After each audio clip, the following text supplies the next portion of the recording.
This is your home for St. Cloud State hockey, keeping you up to date on the NCHC. One-timer coming, they score! Ripped in! A bomb from Pervix! Women's WCHA. So Dana Rasmussen fires and she scores! Dana Rasmussen for the Huskies alongside The National Hockey League. Dwayne Kaprizov in for a chance to win it! He scores! Kirill, the thrill is for real! Welcome to the NHL, a game winner! And everything from the state of hockey. St. Cloud Cathedral is now 42.6 seconds away from wrapping up the school's first ever title. Welcome to the Huskies Warming House Podcast Den.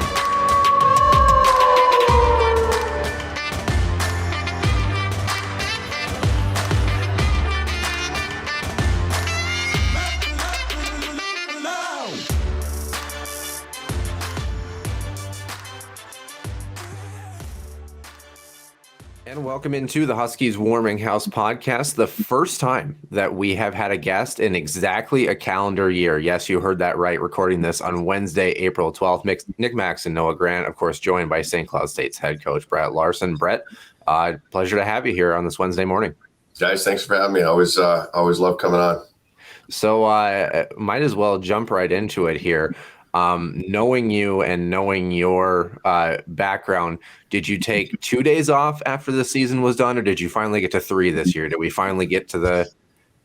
Well, this dang transfer portal thing has changed everything for coaches. You know, you used to be able to take a deep breath at the end of the season, but now you have to immediately have individual meetings with every one of your players. You used to kind of let that thing settle for a week or two before you did that. But you want to make sure you know where every guy's at. You know which guys are planning on signing and leaving, which guys are on the bubble of signing and leaving, if there's anybody that wants to transfer, or if there's anybody that we just have a good discussion that maybe the right thing to do is transfer. So you start there, and then you also jump in a car and you're out meeting with kids on other teams that are in the portal that you're trying to recruit. So it was a crazy couple weeks. Fortunately for me, I've got a really good group of high school buddies. We do a trip to Florida every year. We planned it over the Frozen Four, thinking that, you know what, one way or the other, we'd hang out. Maybe they'd be there cheering on the Huskies, or we'd just be down there doing our normal thing. So I did get a few days in Tampa this year, kind of a couple weeks after the season ended. Tampa always a good spot to head down there just to get away and catch some of that salty air. All good. Brett, yeah, the transfer portal is kind of unique, especially now with the additional COVID year. Brett, do you feel that might change after this upcoming season when that extra COVID year will be not available for the new incoming players? Do you still think because of the rules that you'll still see this kind of mad scramble at the end of each season? I just think it'll lessen a little bit. Right now you had the two factors at the same time. You had the new rule and you had the extra COVID year. So it was just a perfect storm. I think you'll still see the transfer portal has become a really big part of college hockey, and it's free agency like the NHL. You've got to be really good in the portal. You got to be able to fill some holes. We've filled a couple now. I can't comment on them yet until they sign their paperwork, and we're excited about that. But it's something that you have to be good at. You have to be prepared for. I look back on our history here the last few years, and, there's some names even people don't remember, but might not remember. We sure do. But Jared Cockrell, we took Jared and he filled a great role for us and brought in a lot of leadership. Seamus Donahue, going back to those guys, and look what Aiden Spellacy and Bassie and Anhorn and Crookshank have done for this program. Those have been really big pieces to the puzzle for us. Hope I'm not missing anybody there. I might be. The other piece of this too is, of course, like you mentioned, losing a couple of bodies, 10 for sure, could be up to 12 at that point. From what we hear, first of all, it sounds like it's not going to be up to 12. You get some good news today that hopefully you can let us know about. But one of your big... Al Appleby's going to be late to this scoop. That's all, Well, it sounds like the wing position is getting filled out pretty quickly. One, who is the returning player, and number two, what is the biggest challenge losing 3 of your 4 regular centers down the middle of the lineup? Sure. number one, I can tell you this, before I break it, one thing that we've known for a while is Kyler Kupka's coming back as a fifth year, and we've been really excited about that. I think night in and night out, he's one of our best players. He's a top six. His points go up every year. He's going to be a huge piece to the puzzle next year for us for sure. The news we got yesterday was that Zach Wakabe's coming back. So, Zach was one of those guys that had to feel out some pro offers, and he felt like he still has something to prove here. He felt like he can keep getting better here, and decided not to turn pro right now and come back and be a part of the Huskies. So that new news on Zach is really important for us because, you're looking at some of those top six roles, and boy, now we've got them. We really like where we're at up front. There's a chance we move Adam Ingram back to his natural position, which is center. Now he's another year of getting stronger this summer. I think he's definitely got the ability and the talent to be a top six center in this league. Mason Salquist keeps getting better every year. We've got freshmen coming in like Werner Miettinen, who's a really, really good two-way center. You got Tyson Gross, you got Ryman, you got some really good guys. We're going to be young there. You know what? The good thing is we're not young. We're going to be a little inexperienced, but most of those guys are 19, 20 years old coming out of some really good junior hockey experience. And we got some other guys that play center and wing in our recruiting list. But with this addition, it really solidifies the wing spot, which makes me feel good about potentially moving Adam back to that center position. So with that, Brett, because I know that there's been a lot of speculation on some of the recruits who are expected to come in. You mentioned a couple. Are you able to comment any further as far as folks who have actually signed, or I guess what's the list look like so far as incoming freshmen is concerned? Yeah, most of those guys are coming in for sure. What we really like to do, and this is where the transfer portal also helps things a lot. You never have to bring a guy in usually before he's ready. And so we've got some really good players that are going to probably continue to play in the USHL or the Manitoba League that we can make sure that they're 100% ready and they have the opportunity to come in and make an impact. So we did pick up a couple transfers. We think they fit some really nice pieces for us. Wish I could comment on them now, but with the rules, I can't. Which will be really nice where we don't have to force anybody in. And you know what? We've got a lot of guys that we can't wait to give an opportunity that are already here. I think guys like, Ethan Aucoin, who played sparingly for us because we were so deep up front, has got an opportunity to really jump up the lineup and make an impact. You saw how well Ashan played down the stretch. You've got Roseborough in there who plays a really nice role for us. You've got some guys in there that didn't play a ton last year that I'm really excited to see them with more of an opportunity next year to see what they can do as well. Yeah, and you look at guys, obviously, that have departed here. Just kind of a quick word, Jackson Castor, Bushy, Meyer, Cruikshank, Micah Miller, Hayden Spellacy, all of those guys moving on. The thing that I think hurts with Jackson Castor is you finally saw him get over all of those challenges that he went through. And unfortunately, just the eligibility piece with the year that he played club hockey is really unfortunate. Of course, a couple of those guys have already scored at the next level. How exciting is it for you to see those guys kind of assimilate seamlessly into the next level and be productive right away? Yeah, it's been fun. That's one of the kind of proudest moments as a coach sometimes is seeing those guys make that step. And, a guy that I was, and I can tell the story on here, Micah Miller had a really good American League deal to leave last year.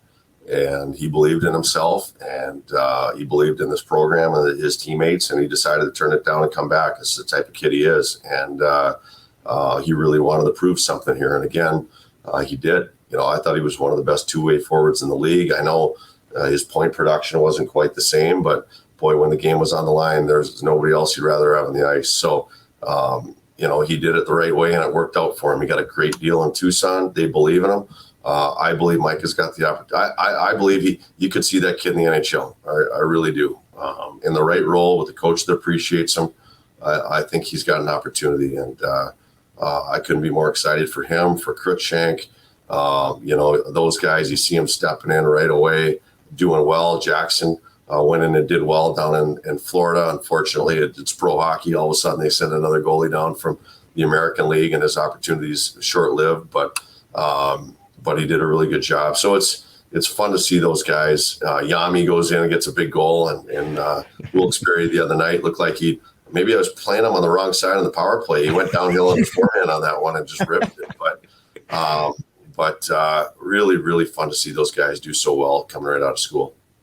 Brett, I think this is a perfect opportunity to talk about, I guess how some of the behind the scenes of these things kind of work, because when you see other programs, or you're watching college hockey and fans watch their favorite players, whether it's they decide to transfer or decide to turn pro, I think there's a misconception that these things are sort of unbeknownst. And, from what I understand, these are open conversations, whether it's with the player himself, if there's an agent involved. These are not things that just come out of nowhere. Is that right?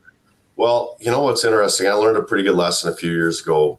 And I asked one of the players that just came into our office, and this was before I was here. It's probably going back close to 10 years, and told us he was signing. And later, I was an assistant coach at the time, so maybe sometimes they'll tell you more things, and you get a little bit more almost to that friendship level. But I asked him, I said, why don't you talk about this with us? And he said, I thought if I talked to you about it, that you guys would think I got 1 foot in, 1 foot out. I never wanted anybody to feel that way. I didn't want anybody to think that, I was focusing on the future. I wanted them to think that I was focused on right now on this team. So that really opened my eyes a little bit. And so I do have early conversations with the guys, letting them know it's natural to start thinking about it, especially in your senior year, or if you're a high draft pick earlier. You're never 1 foot in, 1 foot out by being human and talking about it with us. So I really try to make sure that they understand that they can talk to us, because, boy, they got a lot of people in their ears sometimes. Some of it's good, some of it's bad. And as a coach, when you can help them through it based on your experience that you've gone through with a lot of players, I think you can help them. So you really try to set that early and let them know that they can come talk to you about it. And it's not 1 foot in and 1 foot out. It's only natural to be starting to think about it. I think that human aspect obviously, extends to all reaches of the staff, including yourself. And I know when we reflect back to last season, you guys obviously have a really hot start through the first half of the season, through Christmas, maybe even January, and then February and March left a little bit to be desired before the train kind of finally left the station in the direction you guys wanted. And a lot of people had the discussion where it was, and again, a discussion that didn't make any sense from our point of view, where they're kind of calling for your head in a lot of senses here. Do you hear any of that background noise, and how do you kind of process that? Because obviously there's the hockey side of it where you know what your task is day in and day out, what the focus of the team is, but how do you kind of compartmentalize that with the fact that, like, you are human and you do have a phone and you do have Twitter, and occasionally you have that background noise? Usually it doesn't bother me at all. Usually as a coach, you worry about how it affects your players when they see some of that and whatnot. And this year was different. It was odd. We were surprised as a group how quickly, people got on us. And boy, it's funny. We went through a 6-game stretch where we got points in every one of those games. Yeah. It wasn't like things had fallen off the cliff, and we had lost one of our top players. We had Spencer Meyer out sick. We had been going through a ton of stuff at that time. So I guess we were a little caught off guard and a little surprised. But then as you kind of take a step back and you look at it, what we had done is, people forgot that we weren't even ranked in the top 20 at the beginning of the year, because, and this is natural, I think, as a fan, we had got to number 1 in the country. We raised the expectations, which is a really good thing. And the expectations were that we were going to win every night. And when that didn't happen, I kind of understood the frustration a little bit. So that's all part of it. You go through it as a coach. I'm sure the fans heard me say I've never been part of a great season without going through a tough patch. You got to find a way through it. It brings your team closer together. We had to find a way to play without Dylan Anhorn. We had to find a way to play with Spencer Meyer not at 100% most of the year. We had to find a way to play without Chase Brand and Kyler Kupka at times and different things. So, this year, I thought that the reason it got ratcheted up a little bit was because of how high we set the expectations, which, you know what, I'll take that. I'd rather have the expectations high than people expecting us just to be average. So it's all part of the job. You got to take the good with the bad, and you got to keep moving forward. But I can tell you, I was really proud of our team, of how they fought through that time period. And I think we saw the culmination of that, Brett, when we get to the NCHC Frozen Faceoff, and then getting yourself an NCHC Frozen Faceoff Championship. What was it like to be raising that trophy in St. Paul, knowing the adversity that you went through and were able to, for lack of a better phrase, right the ship and get you back to play in the right way in terms of the pieces that you lost? Yeah, it meant a lot. And sometimes when the fans get on you, there's a little motivation to prove them wrong too, and prove a lot of people wrong. It wasn't just the fans. Our fans are great. It was the media. It was, the bloggers, all those things and whatnot. And sometimes one of the best feelings in sports is to prove people wrong. And I think that was a big motivator for our team when they felt people getting on us like that. We wanted to prove people wrong. We believed in this team from day one. That never changed through February.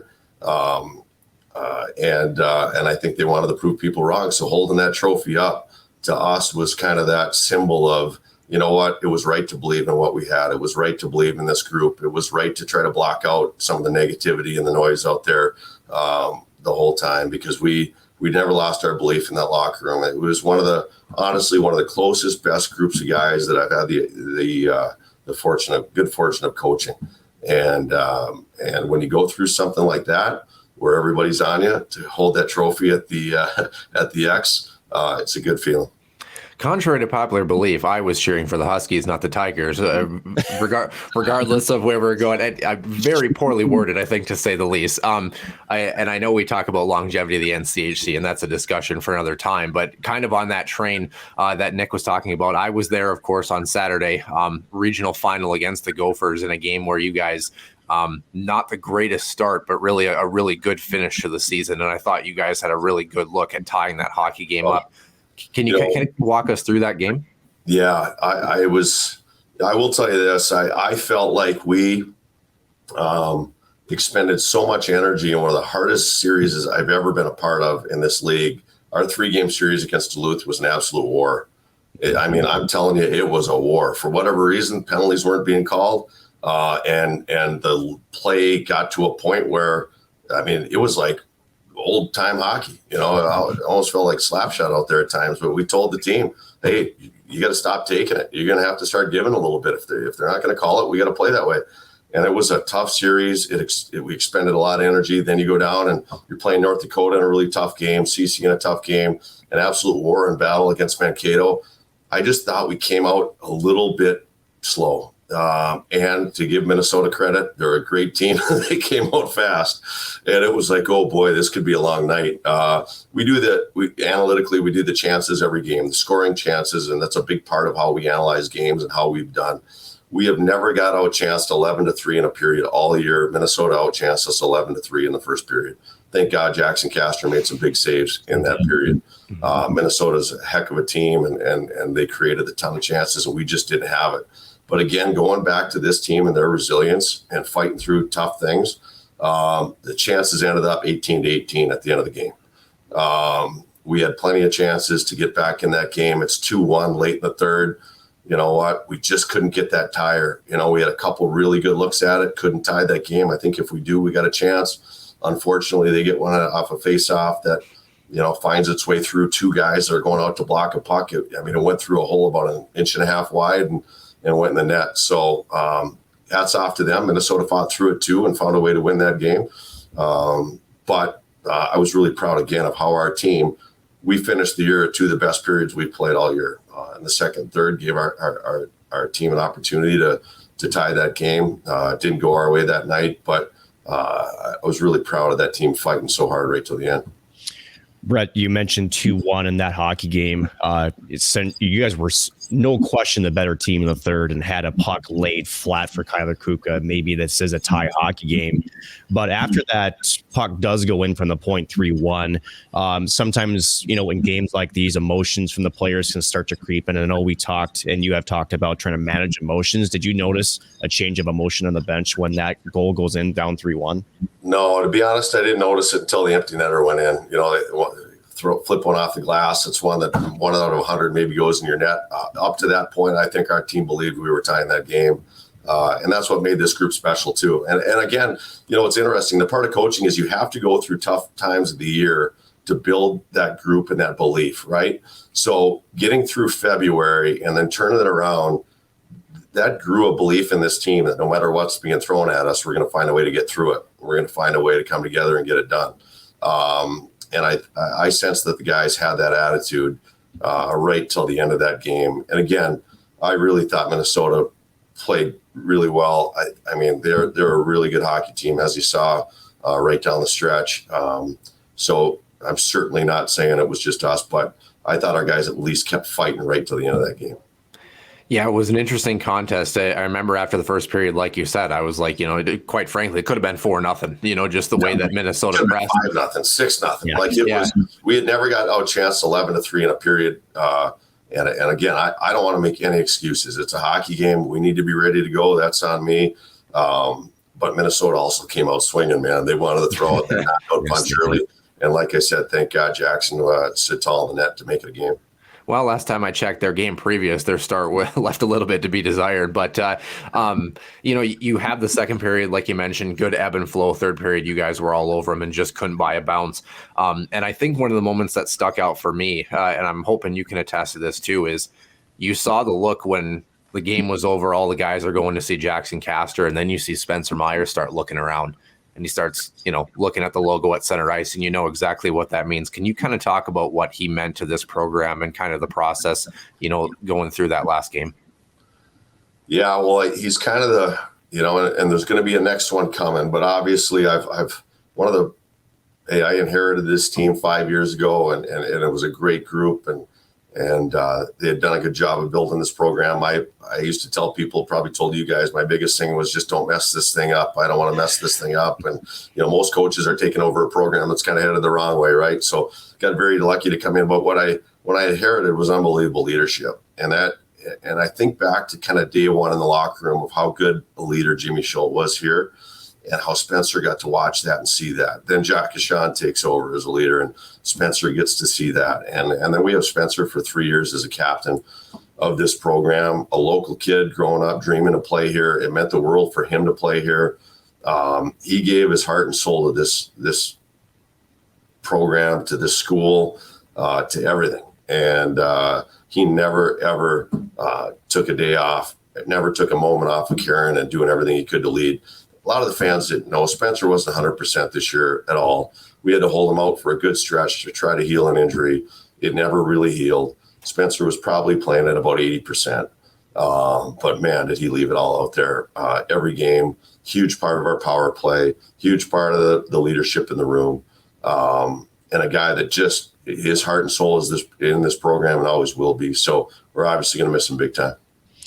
And then, Brett, another player that I know brought you some emotions at the NCHC Frozen Faceoff was Jackson Castor, and more specifically, the change from 1 year over the other, right? Essentially being wrongfully labeled as sort of the scapegoat for the regional loss against Quinnipiac.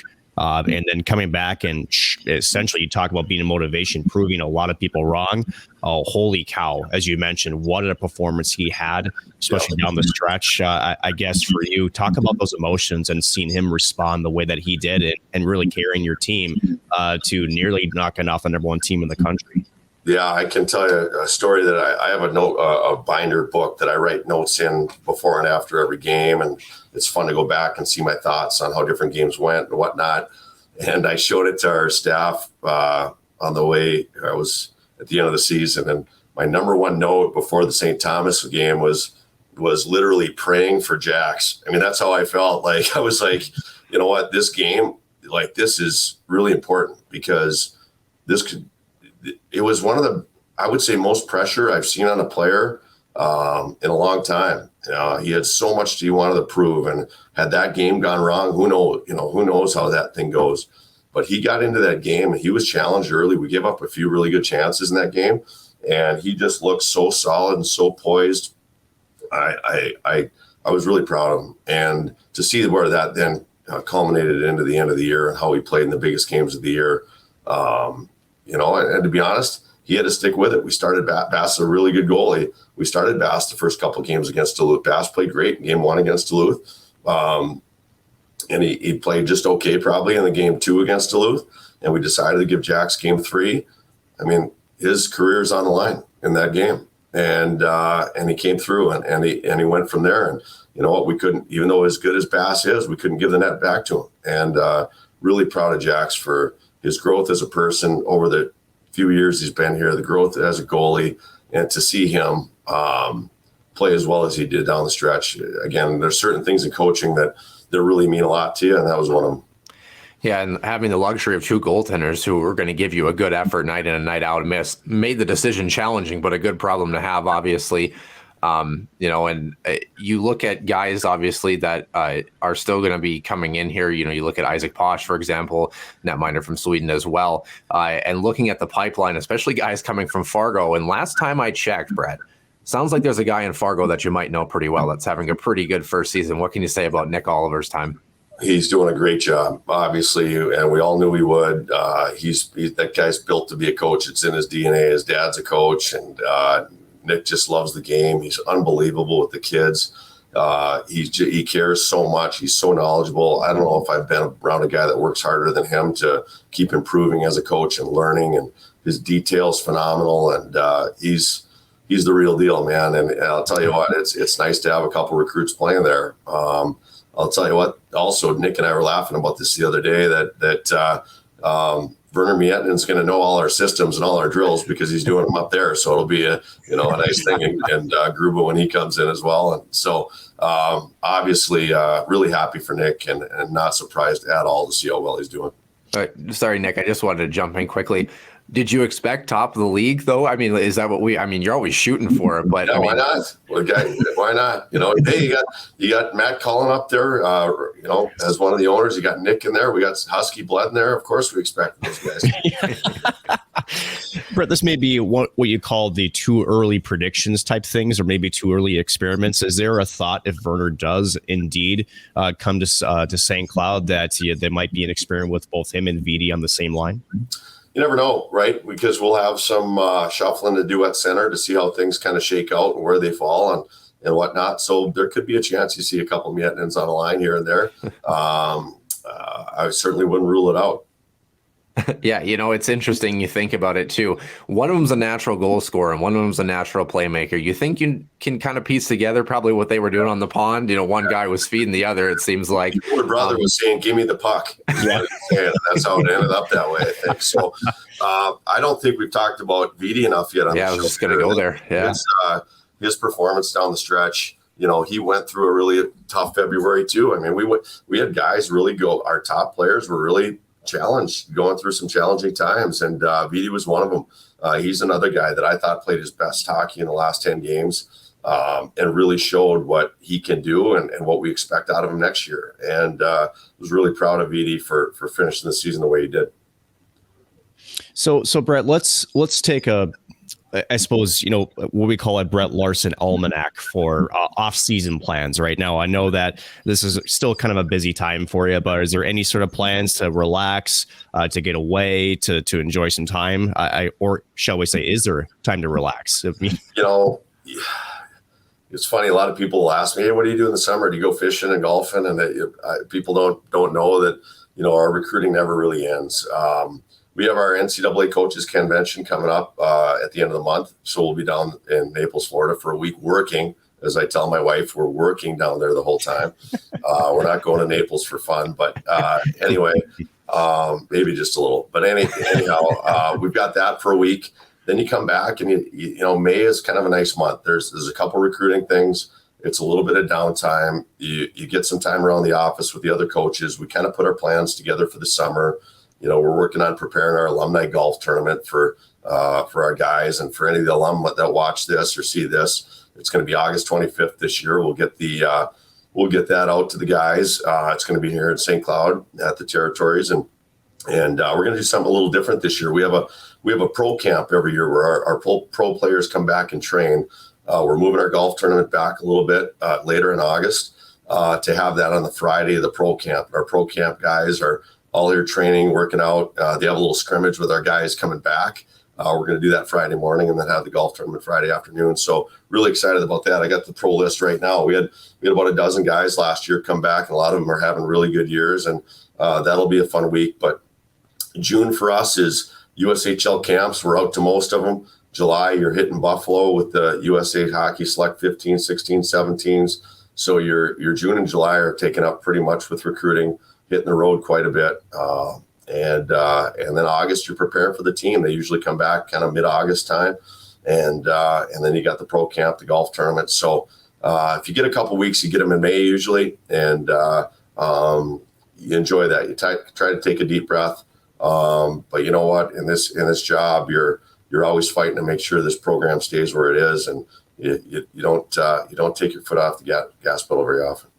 Yeah, you talk about August being that golf tournament, but you don't have much time before it. I mean, how are the irons looking? How are you driving off the tee? Like, do you have a chance? What's it looking like? I just saw this, and who knows if it's true or not. I'm kind of addicted right now to this Instagram reels, and I'm watching all this health stuff now. I'm 50, right? So there's like all kinds of stuff. I'm into these cold plunges and sauna and all this. I'm finding nutrition stuff, but I stumbled across this one the other night that says, your chance of getting in a plane crash is like 1 in 11 million.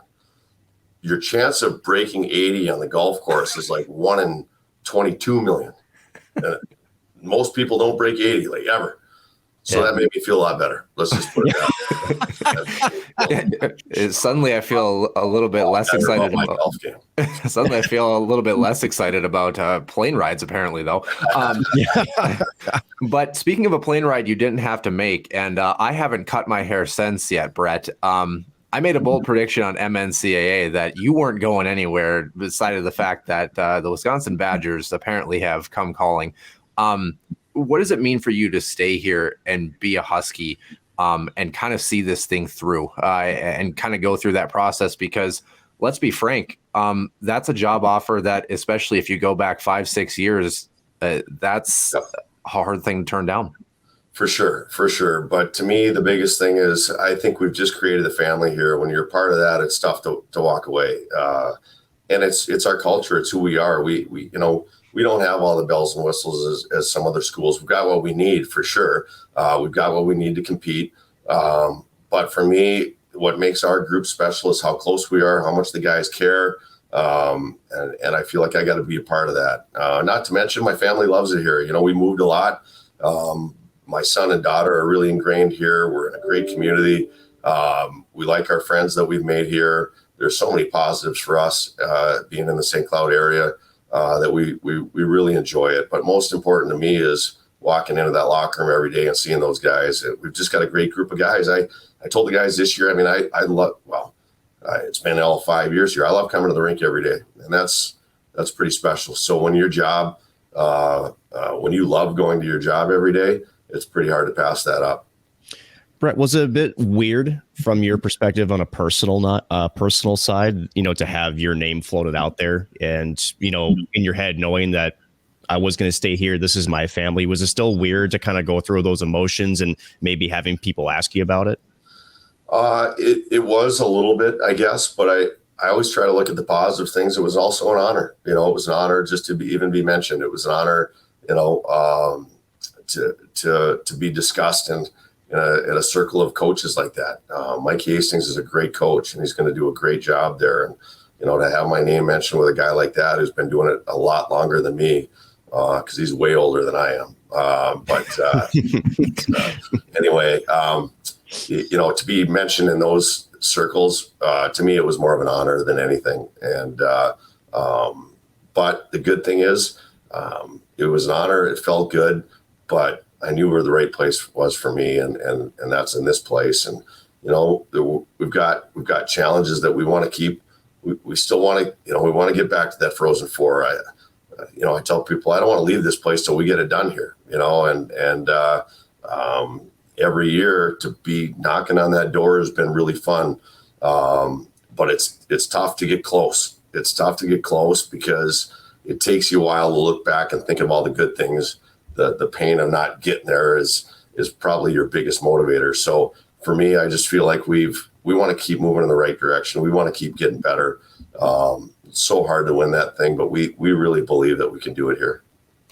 You talked a little bit about the transfer portal too, COVID eligibility rules as well, and bringing some guys in on that piece, which historically, you guys and your staff have been very selective about the guys that you bring in and really making sure the fit is there. You think about, guys like Jared Cockrell. You think about guys like Dylan Anhorn that kind of filled that very specific mold. Where do you kind of see that process going through again as we go through the years? And also when you look around the conference, the situation right now that North Dakota has where they can pluck almost anybody from the portal, but it is kind of burning them in a sense too. How do you guys approach that challenge and make sure that it's a balanced approach? Well, you don't want your players to feel passed over. You got, like I mentioned, some guys that I can't wait to see. You just want to fill the right hole with the right person that's going to fit into your culture. We've been pretty selective at going 2, maybe 3 at the most. And then it also depends where your recruits are as far as ready or not to come in, right? And we always err on the side of let's have our recruits play an extra year junior if possible. It's just my philosophy. I like to have those guys as experienced as they can be before they come in. So it's a little bit of a luxury that way, but you want to make sure you're just filling a couple of the right holes with the right kids. You don't want to start passing guys over that have been here working and who deserve an opportunity. But at the same time, when you have a need, you got to go out and get it. We wanted to find a really, and this isn't the only part of his game. The kid can move the puck and create some secondary offense too. But we did find a D that we really, really like from the defensive side, penalty kill, long stick, those type of things that are really important to us. So you're always looking to fill a couple of those holes, but in our opinion for our program, we just don't want to overdo it. Yeah, and that defensive position has the tendency right now to get a little bit younger too. So obviously having some older blood certainly helps. But my quick follow-up question to you, Brett, is second year in a row that you see it. How quick was the lunch date and the phone call with Grant Cruikshank last year? Man, that was the best day. I'll tell you what.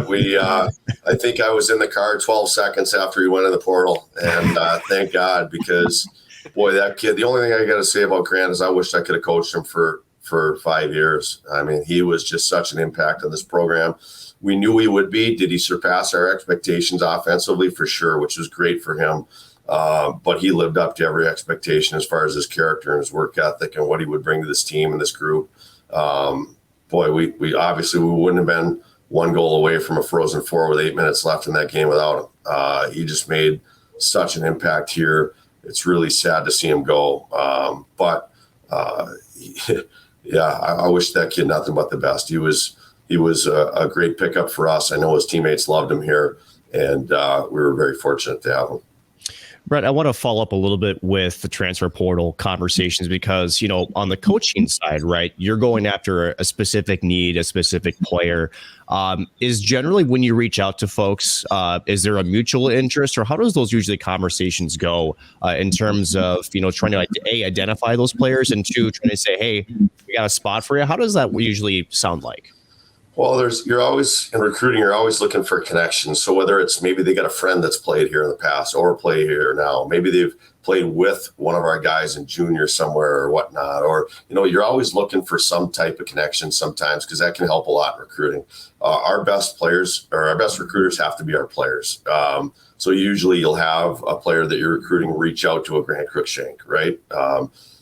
With the rules, Grant can't call them, but they can call Grant. And, and when you have the experience that Gerald Cockrell's had here, where he just loved it, where all these transfers have come in and this culture's brought them in very easily and they felt part of the group immediately, and they've grown as players and people and love this culture. The good thing for us is we've got a great track record, right? So we can point to that and they can talk to those guys. And to me, that's usually the best recruiting is to be able to talk to the guys that have gone through it and loved it. The big challenge too, of course, is, obviously assimilating the freshmen into that mix, like you mentioned, but the other challenge that often gets overlooked, and that's guys that are considering coming back for a 5th year, COVID or otherwise, and knowing, where scholarship money might be, where opportunities for their program might be, where opportunities in the lineup might be. How difficult is that conversation sometimes on the other side? If there's a negative of the portal and the extra year of COVID, for sure, I'd say more the extra year of COVID, every school's got to call a couple of recruits that planned on coming in, and you got to ask them to play another year junior. And ready or not, you don't have a choice. And that's tough. There are tough calls that have to be made. And the good thing in a way is it's nobody's fault. It's part of the deal right now with the extra year of COVID.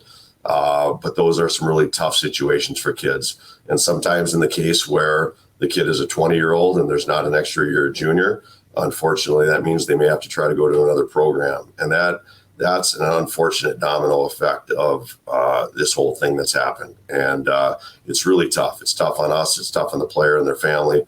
And it's a really unfortunate byproduct of this COVID thing and the transfer portal coming together at the same time.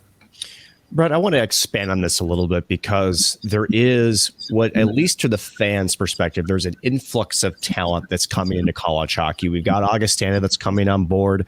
You have some rumors of teams out on the West Coast coming in. What is the state of college hockey, in your opinion? Is it growing? How close are we to maybe getting a conference out west? What's the overall impression of the game? Well, the overall impression is obviously growth. You look at Lindenwood coming along in Long Island, and now Augustana is coming, and the success they're having down at St. Thomas as well. I see growth, and you're right. I know College Hockey Inc. is in discussions with schools. There's a group that's out talking to schools about expansion and growth, and you hear it a lot out west. Mm-hmm. Boy, hey, if we can start booking some non-conference flights out to California, we'll take it in the middle of February, in November and January. So first you got to shoot under an 80 though, Brett. Yeah, exactly. Yeah. Well, 1 in a trillion chance or whatever, it's not like everybody does it. So anyway, for us, it feels like it's growing. I mean, I just think about it like when I first started recruiting, I wasn't going to, I just went out to San Jose for the nationals, the midget nationals, right? And you're watching kids from, Phoenix, and you're watching kids from Dallas and LA and all these places that are potential Division I hockey players. Well, 15 years ago, that wasn't the case. And so there's a growth in the pool. There's a growth in the sport, which has been awesome. And I think that's going to keep pushing college hockey to grow. So I think there's a lot of exciting times ahead with the growth of college hockey. Obviously, you look at Augustana with, I got to mention it, a Husky alum, Garrett Reboyne, going to run the show there, and he's going to do a great job, and that's going to it's going to become a top program in college hockey eventually. And those type of things are exciting. More opportunities for coaches, more opportunities for players. I think that's a really good thing. And then to follow up on this, Brett, because I think a lot of college hockey fans were watching Alaska sit, and then essentially by no reason of themselves kind of got out of the mix in terms of the top 16.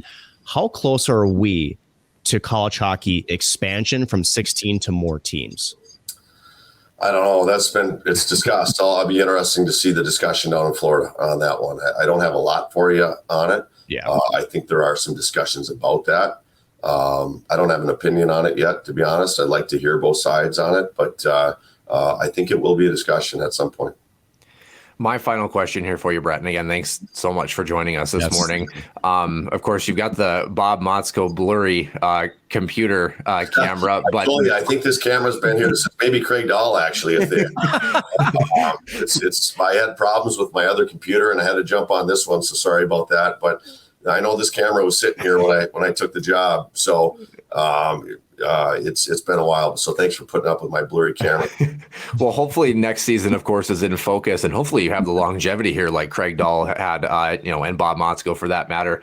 One of them, of course, doing very well at the other school that he ended up. But as you look ahead to next season, specifically the NCHC, had a bit of a rocky road, ended up finishing fourth, probably had an opportunity to finish higher this season. What do you anticipate next year to kind of get to that pinnacle of the regular season standings as well? And kind of how do you view the other conference with Western Michigan losing so many bodies, North Dakota doing whatever the heck it's doing, and then you guys, of course, trying to kind of reload on the fly? Yeah, well, obviously we just want to keep moving up, right? We had more wins this year in the NCHC than we did the previous year with the team that was rated number one in the country to start. We finished 2 points out of second place. That was the hard part of that stretch with all those ties. You're really kicking yourself a little bit. Now, with saying that, it's funny how things work, right?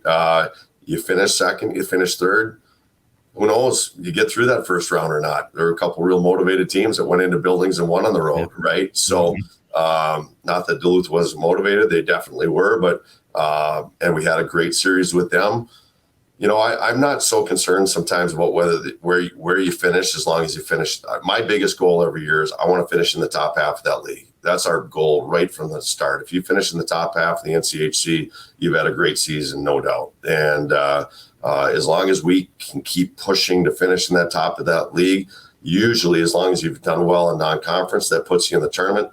That's kind of our goal. Obviously, winning the league title would be great, but for us, we think that tough one. I mean, they're all tough, but for us to win at the end of the year is what matters the most, right? So to get that NCHC championship, to have a chance to win at the very end of the year, that's what you're always shooting towards. So for us, we want to keep staying in that top four. We want to keep battling. You know, you just got to get in that darn tournament, right? You get in that darn tournament, you got to go on a 4-game win streak, and nothing else matters. And the tough times that you've gone through, everything else that's happened during the year, it doesn't matter. We just got to keep getting in that tournament. We got to find a way to go on that 4-game win streak at the right time of the year. And usually if you finish on the top half of this league and do well non-conference, you're going to put yourself in position to get there. So our goal is to keep getting a kick at that can, get back to that tournament, and try to go on that 4-game run. My sources say Nick Maxon doesn't have any other questions, so I'll steal one from him in typical Noah Grant fashion. We talk about the tournament, goal disparity, -48, 52-5 or whatever it was throughout the first 8 games of the regional tournament. A lot of people say the Fargo Regional was the toughest draw. We always kind of say you got to win 4 games regardless of who it is. What did you think of the matchup in Fargo and the challenge of what we call bracket integrity? Or do you guys just say it doesn't really matter, we keep our head down, and you got to beat them at some point? Yeah, for sure. You got to beat the best at some point. Now, arguably, we felt we had to beat one of the best teams in the country in game 2, which, you know what, and everybody's good at that time of the year. I would say this, you know what, if you ask the student athletes how the experience was in Fargo with 3 Minnesota teams there, I don't think they would have changed it. I don't. That place was packed. It was rocking. It felt like what playoff hockey should feel like. You know, you're not playing in an empty building or with only a couple thousand people in there. You were playing, and as a player, that's what you want. You want to play a big game in front of a big crowd. And bracket integrity, I think you need to stick to it as much as you possibly can. But boy, that experience to get up there and fight it out with the best in front of that type of crowd, it's hard to argue that was a bad experience. Yeah, it certainly was an exciting time. 53-26, the official record, a new record attendance actually in that building. Unfortunately, I got stuck next to a lot of Gopher fans, so my experience was mixed, to say the least, but great hockey nonetheless. Hopefully Brett can take care of those Gophers next season. Obviously has a pretty good track record, of course, and a pretty good coaching record if you guys have looked at our graphic as well. But Brett, any closing thoughts and anything that you'd like to say to Huskies fans? Because usually you have an announcement for us. We've waited a year and a half to talk to you, so there's usually something that you like to throw out there. All I would say is this. You mentioned earlier about the fans getting on us a little bit. I like that, because to me that means they believed in us, right? We got that thing to number 1. They wanted to keep that thing going. And I did notice that a lot of people, when we did get it going, I don't think they lost the belief in us either. They felt the frustration we were feeling. I love the Husky fans. I think we have the best fans in the country. The Herb, when this place, well, you guys have seen it, right? I don't know that there's a better environment in college hockey than the Herb, and that's what our fans bring. So I think our fans, for the most part, really stuck with us through the ups and downs. That means a lot to us. We appreciate them. We appreciate what they do at the Herb. The energy that they bring couldn't be better. And I'll tell you what, this team's going to come out and play just as hard next year. I think there's one thing that the fans see. There's very rarely a night where this team takes a night off. And what I can promise you, this team will bring it. There will be some new faces, and I'm excited to get the fans back in the Herb and get this thing going again.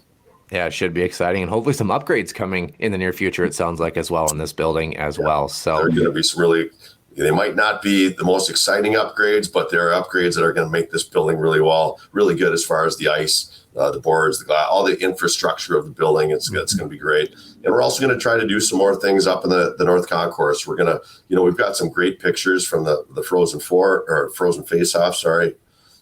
We've got some really good pictures of some of our guys playing in the NHL right now. We're going to try to do some things up on the concourse to keep,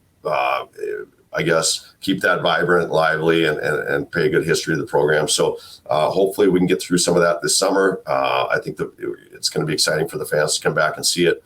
And it's funny, it's only still April, but now after talking to you guys, I'm already excited about early October. So thanks for having me on, guys. Absolutely. Upgrades in the building, but top tier play on the ice, of course. Brett Larson, once again, thank you so much for joining us.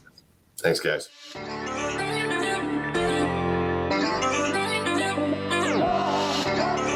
One-timer coming, they score! Ripped in! A bomb from Pervix! So Dana Rasmussen fires and she scores! Dana Rasmussen for the Huskies alongside Dwayne Kaprizov in for a chance to win it! He scores! Kirill the Thrill is for real! Welcome to the NHL, a game winner!